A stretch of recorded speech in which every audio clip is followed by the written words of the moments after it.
Okay, तो यहाँ पे हमारा रेंडर होके आ चुका है, देख सकते हैं यहाँ पे सक्सेसफुल लॉगिन हो गया है।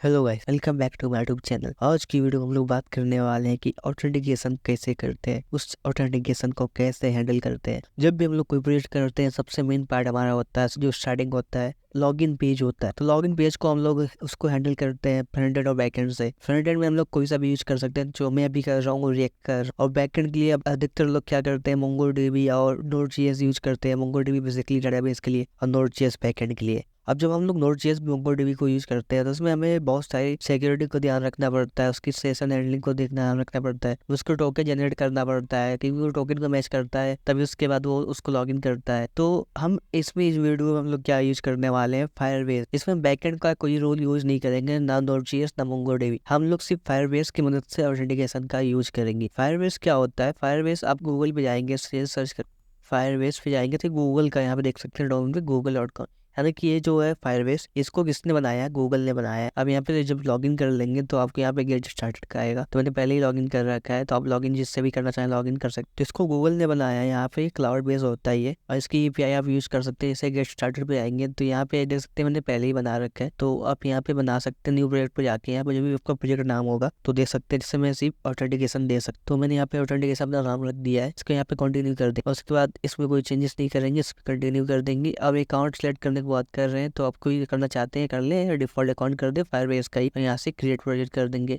तो यहाँ से हमारा ऑथेंटिकेशन मतलब के लिए जो हमारे प्रोजेक्ट नाम दिए थे वो बन रहा है, यहाँ पे अकाउंट एक बन रहा है, जो इसको हम यूज करेंगे किस में, अपने प्रोजेक्ट में यूज करेंगे। जब तक ये बन रहा है तब तक हम लोग क्या करते हैं, एक कमांड से एक डायरेक्टरी बना लेते हैं जिस और लिख देते हैं। अब हम लोग उस डायरेक्टरी पे चले जाते हैं ऑथ पे, और क्या करते हैं, रिएक्ट में हम लोग जो कोई प्रोजेक्ट करते हैं तो इसके लिए क्या यूज करते हैं, एनपीएक्स का यूज करते हैं कि रिएक्ट, उसके बाद जो भी हमारा प्रोजेक्ट का नाम होता है तो ट्यूट रख देते हैं। अब यहाँ पे हमारा जनरेट होगा, प्रोजेक्ट बन रहा होगा। तो ये हमारा यहाँ पे फोल्डर था, और यहाँ पे देख सकते हैं package.json हमारा बन गया है यहाँ पे फाइल। और यहाँ पे हमारा फायरबेस का भी ये हो चुका है। जब आप फायरबेस पे आएंगे तो नीचे देख सकते हैं यहाँ पे ऑथेंटिकेशन के लिए आ रहा है। तो आप ऑथेंटिकेशन के लिए जब यहाँ पर जाएंगे तो यहाँ पर देख सकते हैं कि इन्होंने कुछ बता रखा है वीडियो, अगर आप देखना चाहे दे सकते हैं, या फिर गेट स्टार्टेड कर दीजिए यहाँ पे। अब यहाँ पर जिस चीज़ को हमें यूज करना है, तो मैं अभी बेसिकली ईमेल पासवर्ड का लिए सिर्फ यूज कर रहा हूँ। यहाँ पे इनेबल हो गया। अगर आपको कुछ ऐड करना, जैसे गूगल का, फेसबुक का, फ़ोन का, तो आप जिसका भी यूज करना चाहें यहाँ पे यूज कर सकते हैं।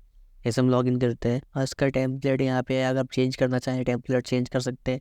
जैसे अगर किसी भी वेरिफिकेशन जाता है तो उसको कैसे करना है, चेंज कर सकते हैं। पासवर्ड सेट करना है ईमेल का, तो उस चीज़ को अगर सेट करना है, मैसेज कैसे जाए उसका मेल पे, तो यहाँ पे उन्होंने हर ऑप्शन को बना रखा है। काफ़ी अच्छी चीज़ है, गूगल का ये है फायरबेस। और इसकी सेटिंग अगर कुछ चेंज करना चाहते हैं तो चेंज कर सकते हैं, एक्सटेंशन को चेंज करना चाहते हैं वो भी यूज कर सकते हैं।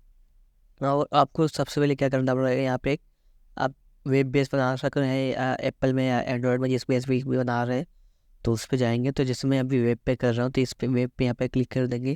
जब प्रोजेक्ट वेब में जाएंगे तो यहाँ पे कोई सा नाम रखना चाहते हैं ऐप का, वो नाम रख दीजिए। तो मैं ऑथ रख रहा हूँ, और होस्टिंग ये करना चाहता है तो होस्टिंग ये कर सकते हैं, नहीं करेंगे तो बाद में भी कर सकते हैं। तो मैं इसको इग्नोर कर रहा हूँ और सीधा नेक्स्ट कर रहा हूँ। अब देख सकते हैं यहाँ पे इसने बताया है कि हमें क्या करना है। हमें सबसे पहले क्या करना है, npm इंस्टॉल फायरबेस। मैं फायरबेस इंस्टॉल करना है तो मैं सीधे इसको यहाँ पे आऊँगा और अपनी प्रोजेक्ट में जाऊँगा, और यहाँ पे इसको पेस्ट कर दूँगा। मैं अपनी भी मेन डायरेक्टरी में नहीं हूँ, तो मेन डायरेक्टरी लिए मैं सीधी ड्यूट, अब मैं आ गया। अब इसको पेस्ट कर सकता हूँ यहाँ पे। अभी हमारा देख सकते हैं फायरबेस यहाँ पे इंस्टॉल हो रहा है, तो देख सकते हैं हमारे यहाँ पे फायरबेस आ चुका है, जो कि वर्जन शो कर रहा है। इसके बाद फिर क्या करना है, हमें जो भी एक कोड है यहाँ चीज़ को यहाँ पे कॉपी कर लेना है, और कंटिन्यू यहाँ से कंसोल कर देंगे।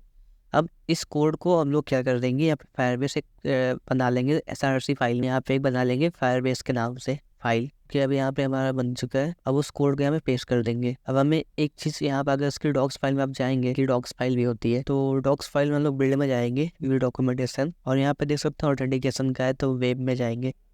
यहाँ पर देख सकते हैं स्टार्टर में इसने लिखा है कि हमें ऑथ को भी यहाँ पे इसको यूज करना पड़ता है। तो मैं सीधे इसको इस इंपोर्ट को कॉपी करूंगा, फायरबेस में यूज कर दूंगा यहाँ पे पेस्ट। के बाद चीज को यहाँ पे कॉपी कर लेंगे। इसमें देखो फायरबेस का भी फायदा ही होता है ना, हमें कुछ ज़्यादा खास करना होता नहीं, इसमें हम बस हमें कोड खुद उसमें ले देता है कि करना है। अब हमारे यहाँ पे चीज हो चुका है इतना, और एनालिटिक्स का हमें कोई काम नहीं, तो इसको भी यहाँ से इंपोर्ट को हटा दो। उसके बाद हम जब नीचे जाएंगे तो उसके बाद हमारा यहाँ पर आएगा लॉग इन करने के लिए, शायद अगर न्यू यूजर करना है तो हमें इस चीज़ को करना होता है। ओके, तो मैं सीधा यहाँ पे एक कंपोनेंट फाइल बना लेता हूँ इसके अंदर। अब हमारे कंपोनेंट में एक दो फाइल बनाएंगे, एक लॉगिन एक साइन अप।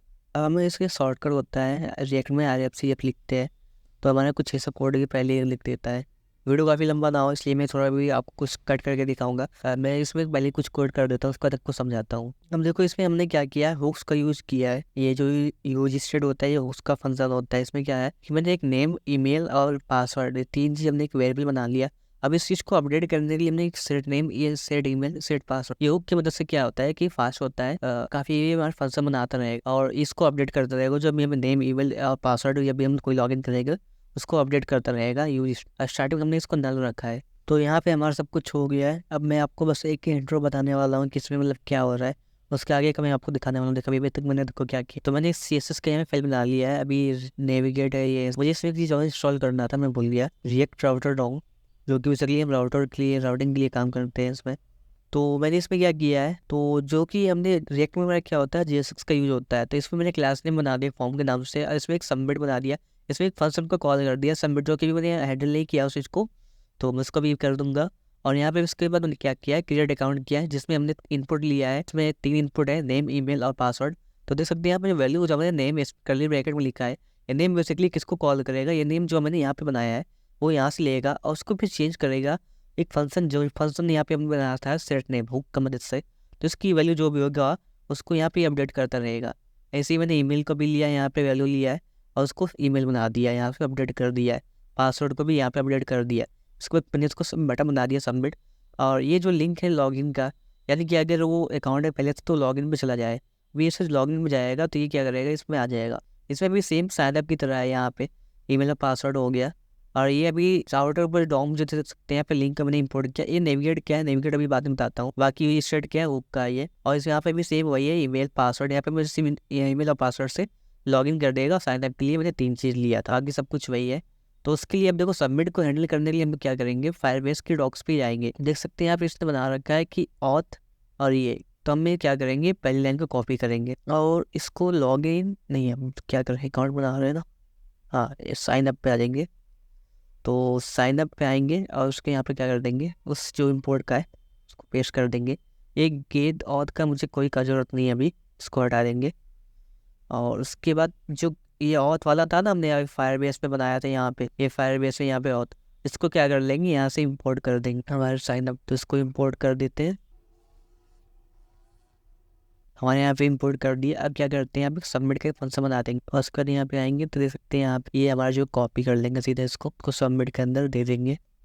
इसको क्या करते हैं, कंसोल कराते यूजर को। और इसमें एक चीज़ और करेंगे, हम लोग नेविगेट कर देंगे। अब तक मतलब जो नेविगेट वहाँ पे वो यूज़ किया था, यहाँ पे इससे पहले एक बना लेते हैं नेविगेट कर। नेविगेट क्या करेगा, ये जिस पे भी हमें इसको रेडर कराना है, जिस ट्रैक्टरी पे, तो यहाँ पे उसके लिए हम लोग नेविगेट को यूज़ करते हैं। नेविगेट से कि मैं क्या करता हूँ, ये जब भी आए ये होम पे चला जाए, इसके लिए हम लोग नेविगेट का यूज़ कर लिए। अब यहाँ पे मैं सबमिट किया, यहाँ पे काम करेगा, यहाँ से ऑथ को इसको ले लेगा, ईमेल पासवर्ड जो भी होगा इस चीज़ को यहाँ से हमारा साइनअप कर देगा। एरर होगा तो उसको एरर को यहाँ से ले लेगा वो। और लॉगिन में भी सेम वही कर देंगे, इस फंक्शन के यहाँ पे एक बना देंगे। यहाँ पे भी पहले नेविगेट का यूज़ करेंगे, उसके बाद हम नीचे आएंगे, जो भी अगर कोई एग्जिस्टिंग यूजर है तो यहाँ पे ये चीज़ को यहाँ से लेंगे, फिर उसको कर देंगे यहाँ पे पेस्ट।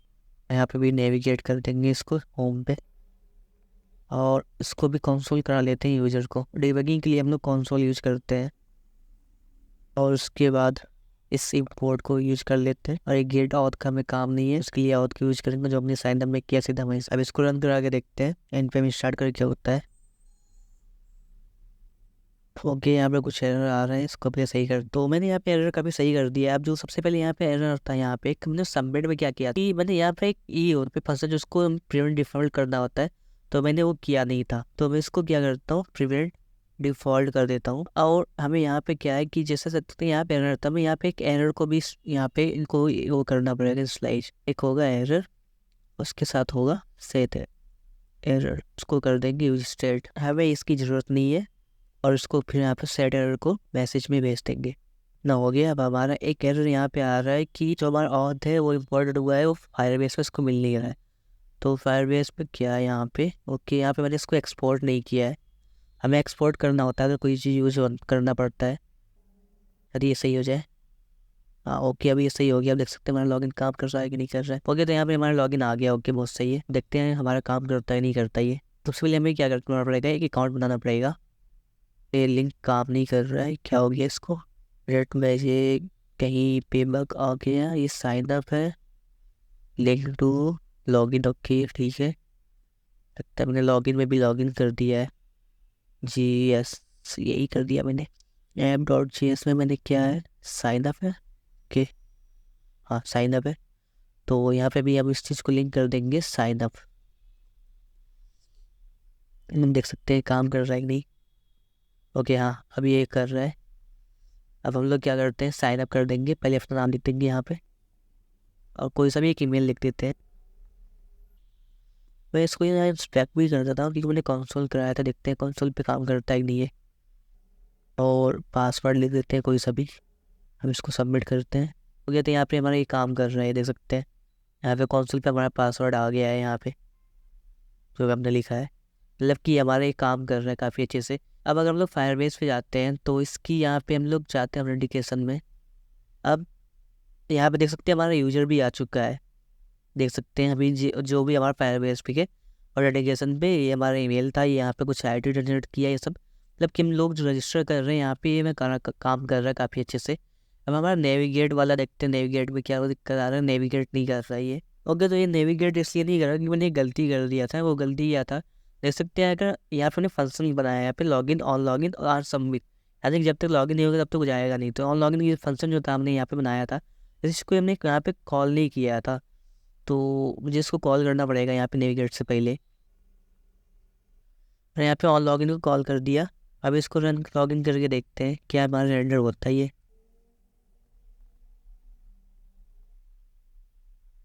ओके, तो यहाँ पे हमारा रेंडर होके आ चुका है। देख सकते हैं यहाँ पे सक्सेसफुल लॉगिन हो गया है। तो यहाँ पे जो हमने इसको यहाँ पे कर दिया कि जब भी लॉगिन करता है तो नेविगेट को अपने इसलिए यूज कर दिया क्योंकि हमें रेंडर कहाँ पे कराता है। तो नेविगेट किया, जैसे ही लॉगिन होगा तो किस पे चला जाएगा, हमारा होम पे चला जाएगा।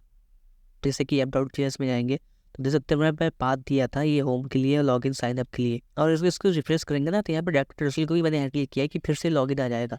तो लॉगिन के बाद ही होम पे जाएगा ये। तो आज के लिए बस इतना ही, मिलते हैं अगली वीडियो में।